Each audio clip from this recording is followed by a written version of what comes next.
Hello and welcome to lecture 4 titled Language of Cinema. Today we will continue our journey about talking about the visual language of cinema. Let me give you a brief introduction as to what it is that we are going to talk about today. Now, in the last lesson we had traced the history of editing in motion pictures. We had talked about the various developments that took place consequently and how it affected the cinema of that time and still does today. Today we will be talking about two very fundamental styles or concepts as you can say of editing. These are the classical Hollywood style and the Soviet montage. Both of these have had a very important impact on the editing styles that we observe today in our cinema, and that is what we will be talking about today. Now, what are the objectives of the particular lesson that we are doing today? The objectives of today's lesson are that you should be able to understand what is meant by the classical Hollywood style of editing and how it has developed and how it has shaped the editing as we know today. You will realize what narrative continuity means and how it became a norm as a result of continuity editing that was introduced by the Hollywood style. We will then move on to talk about the Soviet montage and why it came into development and how it has impacted the editing that we observe today. Now, let us get on with the lesson. First, we will talk about Hollywood continuity editing. Now, the foundation of Hollywood continuity editing was laid by D.W. Griffith in the 1920s. Now, this was the time when cinema was still developing, and D.W. Griffith was the person who started to tell stories through cinema, and that is when he, along with his production team, came up with certain concepts that later developed into the classical Hollywood style. Now, this editing style has developed over a century. It is not just that D.W. defined certain things and people went with it, but there have been developments constantly. Cinema is a constantly evolving medium, and therefore, there are changes that happen everywhere. Now, with continuity editing, what happens is that it aims for a very logical, coherent and smooth flowing of the narrative, no breakages in between. It is constructed by splicing together different frames that has been shot as per whatever the established norms are. We will be discussing these norms shortly. Today, it is one of the most dominant editing styles. I mean, you will see it anywhere, regardless of any country or any region. You will see that the continuity editing is followed in all kinds of cinema, except of course when you want to break certain rules and you want to experiment. One more thing that continuity editing talks about or aims at is that the editing in a film should appear invisible, which means that whenever there is a cut that is placed, it should not be visible to the audience eyes. Now, what are the characteristics of continuity editing? First, smooth and free flowing storytelling. So, only the material that advances the story is kept in the screen, everything else is left out. This also includes time.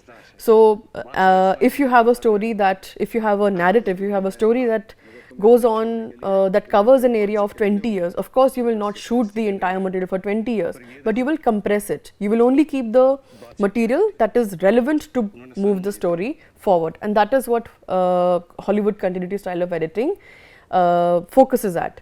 Anything unnecessary that is not essential is kept out, and it is made sure that there is no repetition, because repetition would automatically lead to the audience getting bored. The second thing that continuity editing focuses on is a chronological editing, a chronological narrative. What it means is that you move from the beginning to the middle and then to an end. So, it is a very logical and unproblematic representation of time and space. There is no back and forth. Of course, there is the flashback that is used, that has developed over time, of course, that is used, but that too is brought into context, that too is brought into the audience's perception clearly by mentioning or by certain conventions, so that the audience knows that it is a flashback and we are breaking away from the present narrative that is going in and talking about something that happened in the past. Because time continuity is so important, the beginnings and endings are very clearly demarcated. There is no blurry lines between when is it that the story is starting and when the story is ending. Continuity editing also achieves to hide the construction of the film from the viewer. So, as I had said earlier, it is an invisible art. The editing should not be visible to the audience. They should not be able to see that, oh, there was a cut here. It should be that smooth. The audience should get that what they want to see, and that is when the editing is completely invisible. The editing shouldn't call attention to itself at all, and these are the certain things that continuity editing focuses on, and that are characteristic of how Hollywood style or classical style of editing is done.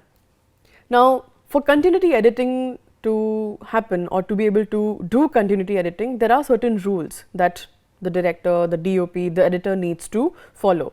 Now, we call them rules, but they are more like guidelines. So, guidelines because you don't stick to them 100% at all points of time. You break them whenever there is a need to break them. Now, what are these rules? They are the establishing shot.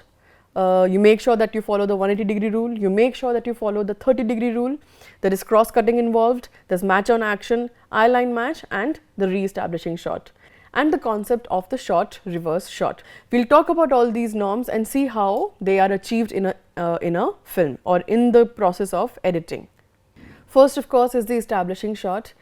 If you remember, in the earlier classes we had talked about shot sizes, and which is where we talked about the extreme long shot or the long shot, which are used to establish a location. Now, this is exactly what continuity editing talks about. According to continuity editing, you should first establish the location where the action is taking place. So, this kind of a shot is also known as the master shot. Generally, it is a long shot or an extreme long shot, and what it does is that it establishes the location where the action is going to take place. It also establishes the spatial relationship between important characters and objects, and also the setting as a whole. It's only later on, after the establishing shot is shown to the audiences, that the audience is then moved closer into tighter shots of the scene, into close-ups, into mid-long shots, and all the other shots that we talked about the other day. Next, we have the 180-degree rule. Now, why is the 180-degree rule required? It basically helps to maintain spatial relationship and screen directions. Now, anytime a film is being shot, now there are characters in the scene, you have to make sure, for the sake of the audiences, that regardless of the shot size that you compose, whether you show the entire scene or whether you show a close-up, the audience should always be oriented perfectly in terms of the direction or in terms of the space that the different characters occupy in the scene. So, a character that is on the right side of the scene should always remain on the right side of the scene, regardless of the shot size, whether it is a long shot, an extreme long shot where everyone is visible, or whether it is a close-up. In a close-up too, you have to make sure that the orientation of the person, the orientation of the character does not change and the audience does not get confused. The shots are filmed and arranged in such a way that the viewer always remains on the same side of the action. So, right now if you are looking at me, you are looking at me from that side, you are not looking at me from this side or from the back of it. So, throughout the conversation, if this 180-degree rule is to be maintained, you will be on the opposite side, and by you I mean the camera. Now, how is this done? Basically, there is an imaginary line that runs through the action scene, which sort of divides the frame into two parts. I will show you a graphic after this so that you can understand this better. Now, once that line, that imaginary line is thought of, the DOP, the director, they make sure that the camera stays on one side of this line and never crosses to the other side, because then what will happen is that the screen direction of the characters will change and they will start flip-flopping. Now, this graphic here describes the 180-degree rule very easily.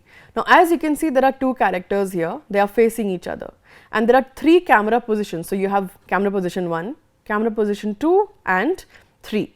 Now, this that you see is the action line that has been imagined, right. Now, once you imagine that there is a line that is running between the two characters, you make sure that the camera at any point of time, even if it is changing shot sizes, is always on one side of the frame. So, as you can see, the camera on any position on this side of the frame is perfect, because even if you shoot from this camera position, the girl on the scene remains on the left. If you shoot it from this position, the girl is still on the left. Even from here, the girl remains on the left and the guy is on the right side of the screen. If you happen to jump the axis, which is if you move the camera beyond this, then what happens is the girl now starts appearing on the right. Now, if you are first showing the audience a scene where the girl is on the left and the next shot you have the girl sitting on the or standing on the right. What it does is that it confuses the audiences. So this is why the 180-degree rule has been developed, so that while the shooting is going on, this jump does not happen. It is used to maintain your spatial continuity. Now let us move on to the second rule, which is the 30-degree rule. Now 30-degree rule again is a very simple rule. This rule concerns more with production and how to shoot for continuity. But basically what happens is that when you are shooting, you have to make sure that two consecutive shots are shown on screen in such a manner that they do not appear to jump. Now what does that mean? I will explain that to you through the help of this graphic. Now if you can see here, this is our person, right?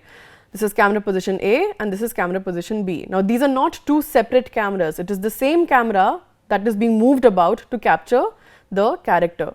Now what is the 30-degree rule? It says that whenever you are moving the camera from its dominant from one position to any other position, you have to make sure that the angle that is created between the first camera position and the second camera position is more than 30 degrees. Now you might think, why 30 degrees?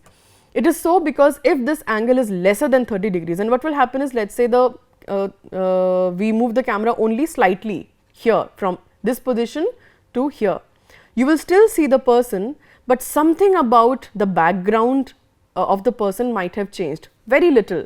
And what that does is that because the shot size appears very similar, because the person appears very similar, it creates a jump in the audience's mind, because certain information that was there before is missing and there is some new information that has come in, but the audience is not able to pinpoint where it is coming from. Which is why whenever shooting, it is made sure that this camera angle between two camera positions, two consecutive camera positions, is always greater than 30 degrees. Let us move on to the next rule. This next rule is a very simple rule and it is known as cross-cutting. Now cross-cutting means you might have a story where, or you might have a narrative where two events are taking place at the same time. Now how do you make sure that you will tell the story in such a way that the audience is able to understand that both the events are happening at the same time? So in this case what happens is, you do the editing in such a manner that both the actions are shown next to each other simultaneously, and the audience automatically understands that although they are different locations, they are happening simultaneously. Let us have a look at a very tiny clip from the film The Godfather, and you will be able to understand what I am talking about. Michael Francis Rizzi, do you renounce Satan? I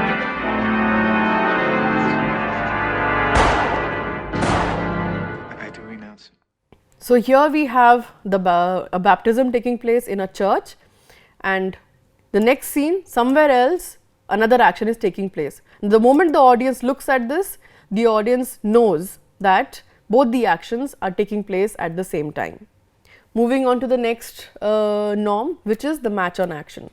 Match on action, again very simple editing rule. What it does is that whenever again two different shots are taken place, it makes sure that the movement or the action in any scene is communicated to the audience, is visible to the audience in a very smooth way. So a cut between two different shots is placed when the same action is taking place, and that cut is matched on action. So for example, again I will take the example of the mouse here, or let's say I have a coffee mug in front of me.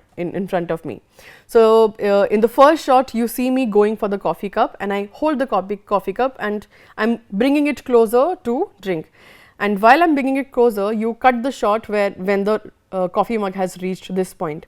In the next shot, which might be a close-up, you have to make sure that whatever information you have already given, it is not repeated.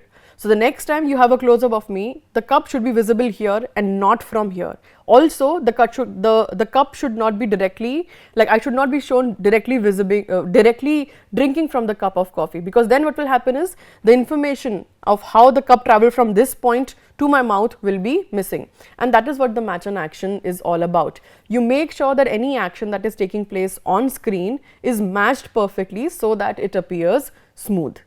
This example here is how the match on action is done. So one. I'm gonna throw you out the window now.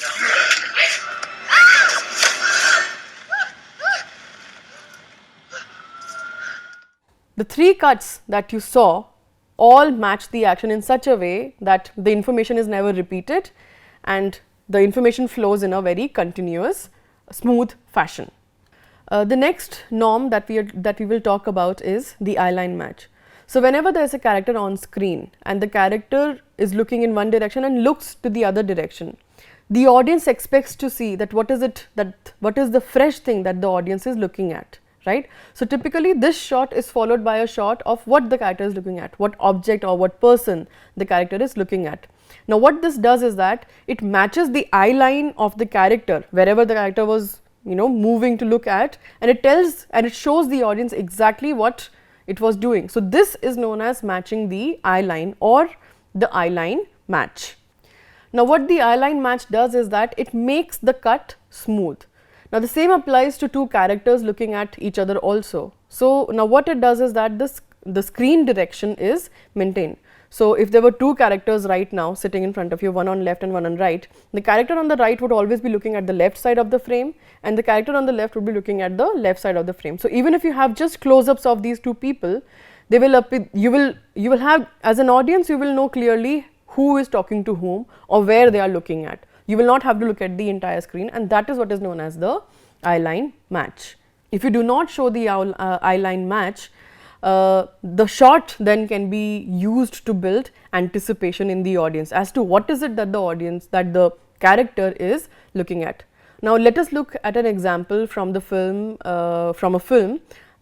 where you can understand the eye line match and how it works. So, this person is looking upstairs, you see the shot of the person, now he is looking sideways and now you see what he is looking at. This is what is known as the eye line match. Again he is looking back at the person, again now you see what he is looking at. This is what is meant by the eye line match.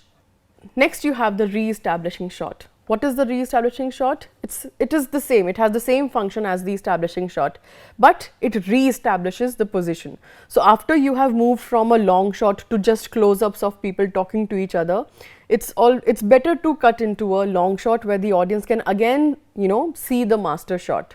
It's just a simple convenient way of making changes or bringing variety in terms of shot sizes. Then we have the screen direction. What is the screen direction? That the action or movement in the frame makes sure that the screen direction is maintained. The screen direction, as I said, from left to right, right to left is maintained. So, if a person in a frame is shown to exit from the right, in the next shot if you want to show them entering, you will have to show them entering from the left. This makes sure that there is no departure in terms of maintaining spatial continuity. So, right to left movement should be shot, so that right to left movement should be shot in such a way that the right remains in the right at all times and left remains on the left at all times. Now, finally, we have the short reverse shot. The short reverse shot is the component where almost all the rules that we have just talked about, they come together. Now, what happens in this is that a lot of back and forth kind of editing between characters takes place. So, there are dialogue, it is typically done in dialogue scenes where there are reaction shots also. The shooting is done in such a way that first you have the master shot to show 2 characters and the place they are looking at, and gradually it builds up to just the close up of the character, and it does it in such a way that the continuity is maintained throughout. So, in the final close-ups, the characters appear to be looking in the opposite direction, which is why the audience looks at them as if, or the audience perceives them as if they are looking at each other. In this case, there is no more, the wider shot is no more required. The entire conversation can take place just in close-ups, yet the audience will know what is exactly happening. Let us have a look at one clip that takes into account all these components that we have just talked about, continuity editing, and plays this. So, you can see that we have seen the long shot, and now we are moving to these, moving closer to the characters. We can still see one character and the direction of the characters is maintained, and gradually you will see that the frame will become closer and closer, or it will become tighter, and yet you will know that the person is talking to the other person on the screen. So, this is what is meant by the short reverse shot, and it makes sure that the screen direction and the continuity is maintained throughout. Let us now talk about the Soviet montage theory. Now, to very quickly tell you, because we will be delving upon the Soviet montage and the Soviet cinema later on also, so I'll just quickly take you through this. Now, first and foremost, there is an experiment that forms the basis for the Soviet montage theory. It was performed by Lev Kuleshov in the 1910s, 1920s. So what he did was that he filmed a close-up of a man with neutral expression. He then made 3 separate clips that were intercut with the following 3 kinds of shots. The first was a bowl of soup, the second a child in a coffin, and the third a woman lying on a sofa. He then showed the clip to different audiences and asked them what they thought the man was thinking, and the result was this. So this is the shot, as you can see, a very normal static shot. This was shown. Next was shown a shot of the bowl and then another person. Now, when this combination of shots was shown to the people, the audience said that it looked like the person was hungry, because they could sense hunger in his eyes. In the second combination, the audience thought that they could see sadness, and in the third combination, the people said that they could see that the person had a lustful expression in his eyes. Now, why is this experiment important? Because he concluded that the content of the image is not important. It is the meaning that is derived by the order in which these shots are placed together that the meaning comes from. And this effect then came to be known as the Kuleshov effect and formed the basis for the Soviet montage theory. So Ivan Eisenstein, who was a student of Kuleshov, he built on the Kuleshov effect and came up with the Soviet montage theory, or helped develop it. The characteristics of the Soviet montage are that it downplays the individual character. So a character is never about just one person. He or she always represents a general type or a class, which is a very Marxist concept, which gives importance to society more than an individual. So non-actors are typically preferred over established actors, so which would mean that you had normal looking people who would act in films. Another thing that was important was that Soviet montage used close-ups quite heavily. So they relied on heavy close-ups because they wanted to create this extreme response from the audience. In some way, we can say that the Soviet montage is the opposite of continuity editing, because we can say that it is discontinuity editing. They criticized continuity editing because they thought it followed a formula too strictly. So the rules of continuity can be broken whenever you have a creative or an aesthetic purpose behind it, of course backed by some kind of a logical reasoning. So discontinuity editing then can be used to employ shock, or to move the audience, or to disrupt the audience from their positions. Discontinuity editing is also about stopping to pretend to reflect reality and show raw emotion, which is why the editing is not just about a continuous flow, but it's more about the content that is shown. It's more about how 2 different shots that are placed together create meaning together. The Soviet montage, it emphasizes the dynamic and discontinuous relationship between shots. It often juxtaposes, different or contrasting images together to create a third meaning itself. And any subject matter that would affect the audience strongest is used more as a stylistic device, because it creates a more palpable tension.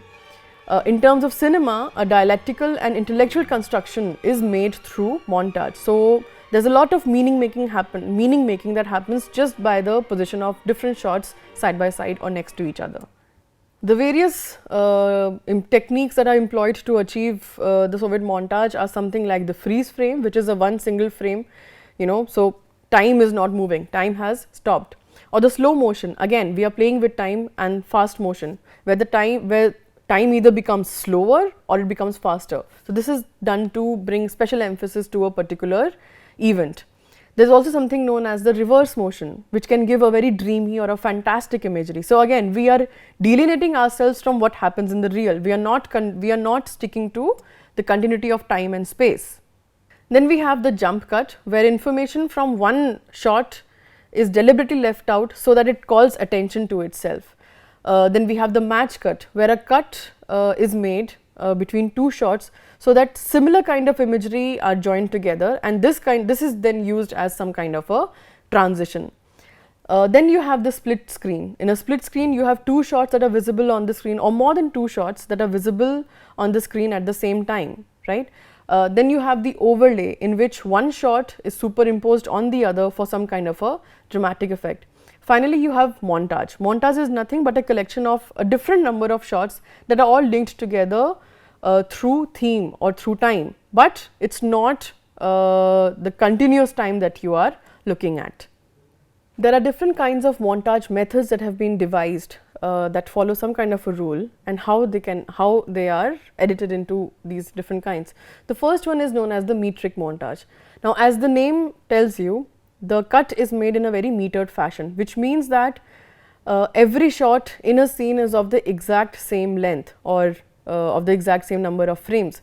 Now, regardless of what action is taking place or what action is not taking place, whether it has completed or not, the shot is cut regardless of it. So, the length of the shot takes precedence over the actual action in this kind of a montage, which is the metering montage.